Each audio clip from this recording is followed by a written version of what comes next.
Hello and welcome back to my channel. If you're new here, I'm Alice. We talk about books, we do lifestyle content, vlogs, a little bit of everything. So if you're looking for someone to stick on in the background whilst you make yourself a meal, tidy your room, or do that thing you've been putting off for the longest time, then I'm your gal. Why don't you consider hitting that subscribe button? It's completely free and you can unsubscribe at any time. Come on in, join the family. You're here for the ride, you might as well. Go on, take a seatbelt, buckle in. Welcome, welcome, welcome. And if you're a returning viewer, thank you so much for your continued support. Let's get on with today's video. Today's video is just about a random book. I'll be honest with you, you may have already seen from the title. Today we're going to talk about this book. Now, this is not my original copy of this book. My original copy is actually at my friend's house. This was a copy I found not too long ago for my 100 subscribers video, and it's actually got sprayed edges, which is really cool. I very much like this, and I think I got this for 50p. Pretty cool. It's in perfect condition. The spine isn't bent at all, so good times, good vibes. This may be a book you've never heard of. This book basically got overshadowed by The Seven Husbands of Evelyn, Hugo, Taylor Jenkins Reid. Now, when I say, oh, have you ever read Seven Deaths of Evelyn Hardcastle? People are like, yeah, I've read that book. That's really good. You know, the one where she's got all the different husbands. And I'm like, no.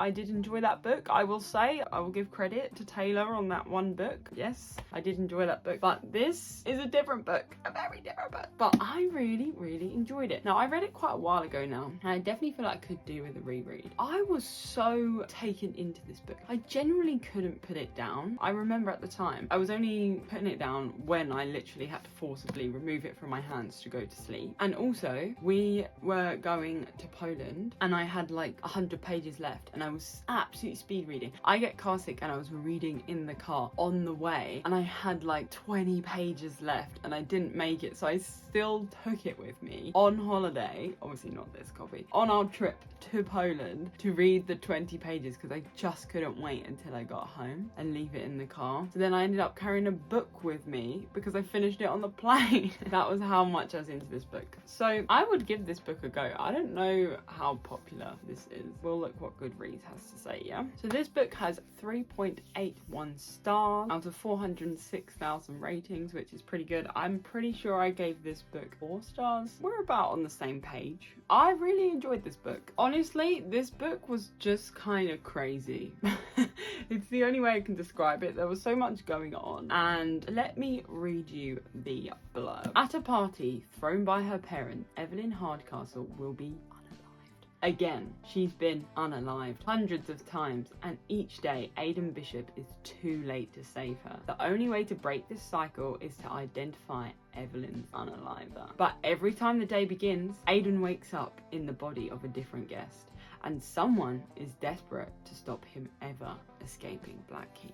Dun dun dun! It's just the most bonkers thing, but also at the same time it's great vibes. Do you know what I mean? Basically, the reason I like this book so much is from what it says on the blurb. The main character wakes up in a different guest's body every single day, so he sees different versions of events or he learns more information, and I just think that was really, really clever. You've also got this other character that's kind of like chasing them through it as well, which is another cool element I liked in this. It was definitely actually a little bit scary at times. Not scary for the average person, I guess a bit scary for me. It was a bit tense in times, but on the whole it was really, really good, really well written. Now, this was read in 2022, so this was back in the day when I didn't do my review format the same, but I will tell you nonetheless. So I actually gave this book 9.75 out of 10, so that's pretty high. At the time I was loving it. I still think I gave it 4 stars because something held me back from giving it 5 stars. At that time I didn't really want to give any book 5 stars because I was like, oh, if I say it's 5 stars then that's it, it's a big book.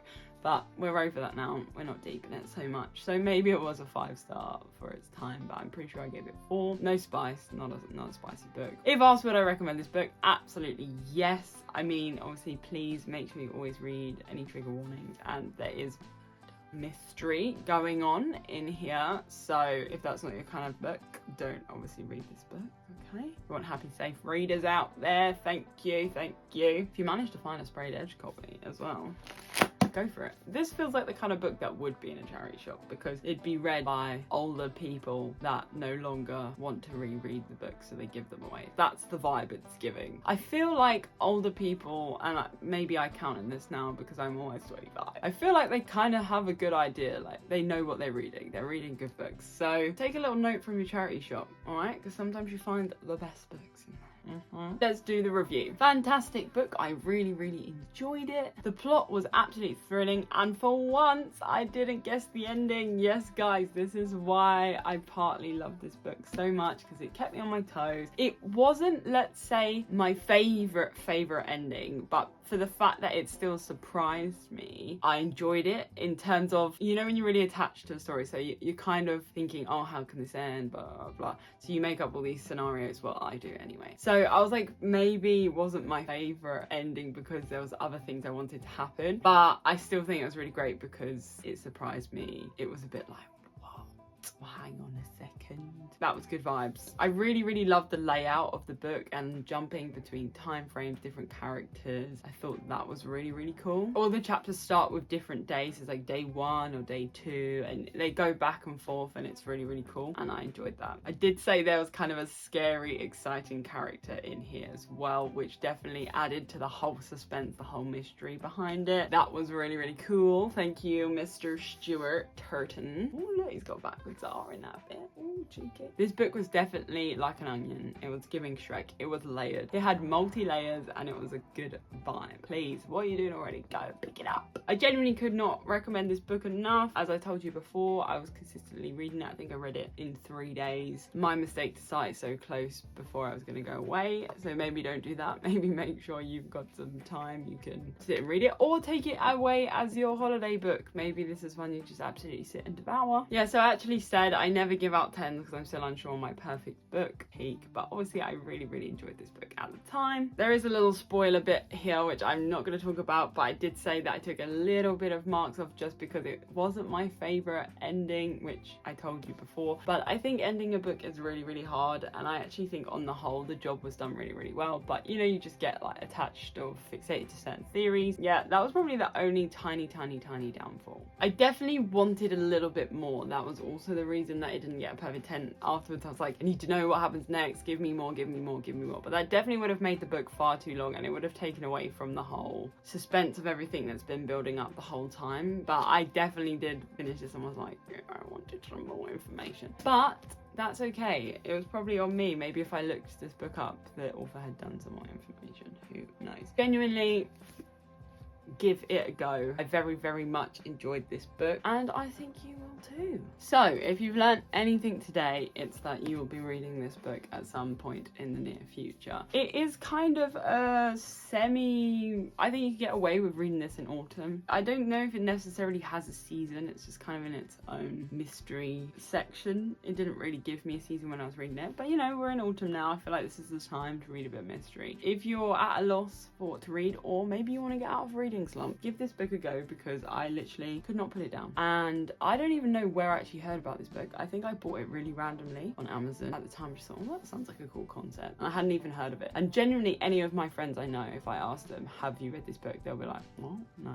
Don't you mean Seven Husbands? Like, genuinely all the time. So let's do it. All right, let's give it a raise. It's gonna be on your 2024 rate, or if not, at least 2025. All right, well, that's everything for today. I just thought this book needed a little bit of limelight, a little bit of talking about, so that's what we were doing today. I hope you enjoyed it. Don't forget to give this video a big thumbs up, smash that like button, and don't forget to subscribe. Have you subscribed? Thank you very much, and as always, until the next one, I'll see you then. Bye.